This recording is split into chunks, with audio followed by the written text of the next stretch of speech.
American Literature, The Glass Managerie by Tennessee Williams. Scene 5. So, the main characters involved in this scene are Tom Wingfield, Amanda Wingfield, and Laura Wingfield. Tom Wingfield is the main hero of this play.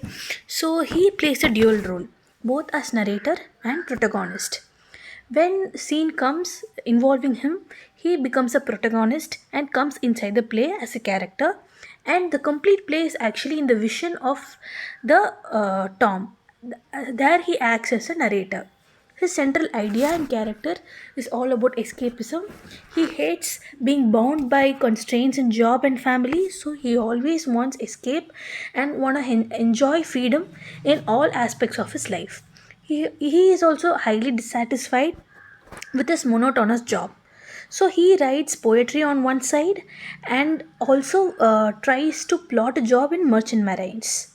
So this character actually frequently goes to fire escape and he Sigar. This both these cases are can be analyzed as a symbol of a temporary escapism. So he always goes to movies and takes alcohol and all. So next is Amanda Wingfield. Amanda Wingfield is the mother of Tom and Laura Wingfield. Amanda Wingfield, unless like Tom and Laura, she doesn't be in fantasy world. She actually accepts the reality, but she sees through her visions of the past. That is, she sees everything as a romantic vision, and she is actually not able to merge with the reality. So she is like found to be a pragmatic character. She is actually a southern belle in her youth, so traces of that are reflecting in her present life. Amanda's vision on world and reality do not intersect at all. They are like a parallel lines. So she always nags Tom and refuses to accept Laura's peculiarity, but she projects her own ideas of femininity on them. So she is both comic and a tragic figure. She has a lot of self delusion and inability, which is actually painful to watch. We actually empathize with her. Next, the Laura Wingfield. The name of the novel is actually attributed from her. She is a deeply fragile character. She is both emotionally and physically fragile. She is a highly shy, beautiful girl. She has a childhood illness, like one leg is shorter than the other. So, the title of this novel is actually the Laura's prized collection that she carefully polishes and rearranges by herself. So she has an ability to go to an fantasy world where she retreats the anxiety of social interaction and pressures of life. So her nickname is Blue Roses, which has been kept by her childhood crush Jim. Mishearing of pleurosis, he called her as Blue Roses. So she is actually a girl with high willpower, and in the complete play, she is being very strong in nature, even though she is a disabled person. Also, like she acts as a symbol of peace. She mends the relationship between Amanda and Tom. These are all the character analysis. So next, the play is actually starting with the discussion of Amanda and Tom. That is the time of in twilight, and where they just now completed the supper, and now they are actually speaking with them. So Amanda's husband is actually away from home. He left his home and relationships and went away. So traces of this information is seen in this scene. Like Amanda wants Tom to take care of his appearance and look by combing his hair and maintaining a decent gesture and all, which she says Tom's father is always very neat and tidy, so she wants that quality to be followed by Tom also. So, hearing all these, Tom's actually frustrated and he is moving out to have cigar and all. So, actually, Tom is a chain smoker. He smokes very often. So, Amanda is actually condemning it. She's telling not to smoke often because it is really bad for health, and Tom is actually accepting accepting it and all. So Amanda has a habit of or she believes that if we make a wish seeing the moon, it will actually happen. So she says Tom to make a wish seeing the moon. So Tom also wishes, but he refuses to say the wish outside to Amanda. So Amanda is also saying that I will also not say the wish to you. So Tom is actually Amanda is actually a very very plain slate. So Tom is telling, I know what you wish for.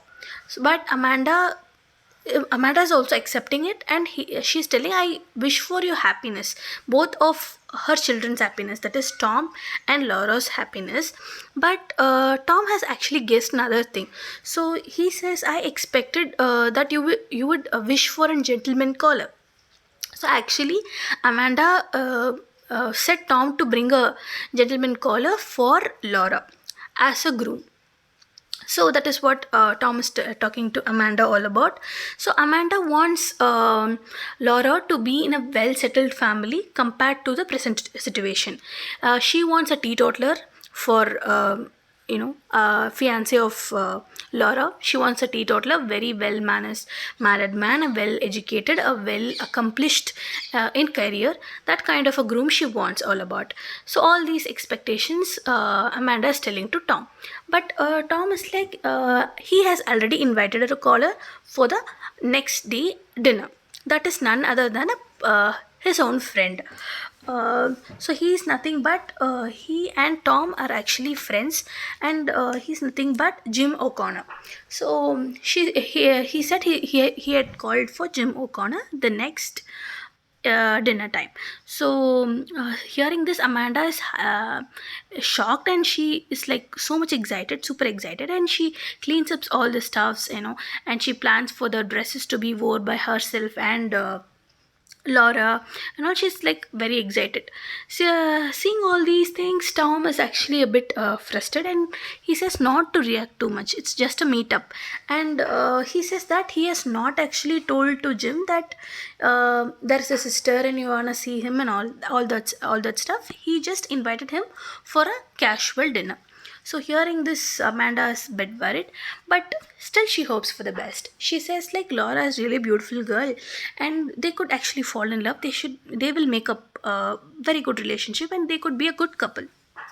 So, but Tom is actually not accepting that. He finds Laura a very peculiar girl compared to other girls, because she's always shy, and she doesn't involve in social interaction. She is always secluded, and she always plays with a glass figurine, and she creates her own fantasy world. All these things, all these peculiarities of Laura is said by Jim to Amanda, but Amanda is not accepting it. Amanda says all these things are horror are actually a very good thing, and she is like insisting her feminist qualities onto them. The conversation goes like this, and then the next they see the moon. Now Amanda's actually entering it. There's a conversation between Amanda and Laura.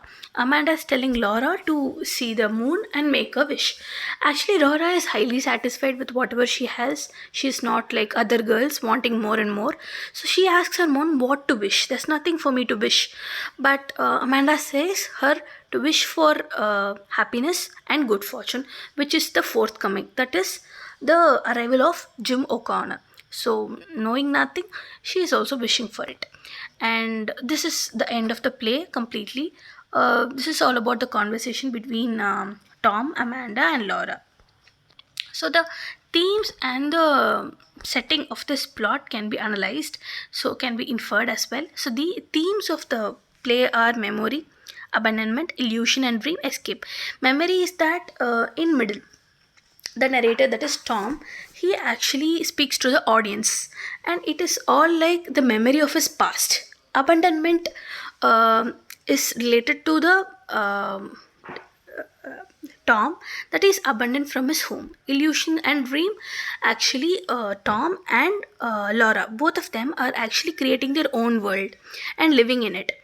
And escape is actually attributed to Jim. He is ready to get escape from the surroundings, from the job, and from the family, which actually bounds or fetters him. So he wants to be away from it and he wants to enjoy the air of freedom.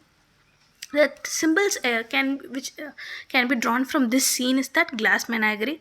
This glass menagerie is actually made up by Laura, and this is all about the title of the play as well. This infers that Lara's fragility and other worldliness and tragic beauty. So, this also attributes to the collection of Laura's imagination and vulnerability of memory. Music is nothing but this can be related to Laura and Amanda, which they related to the absence of Wingfield. So they are actually there are a lot of traces of the absence of Mr. Wingfield to be sensed by both, like Laura and Amanda, and the sensation of Amanda towards Mr. Wingfield is very well known in the scene. And cigars are the symbol of escapism, a temporary escapism attributed by Jim. Sorry, Tom. Thank you. This is all about scene 5 in Glass Man Agree.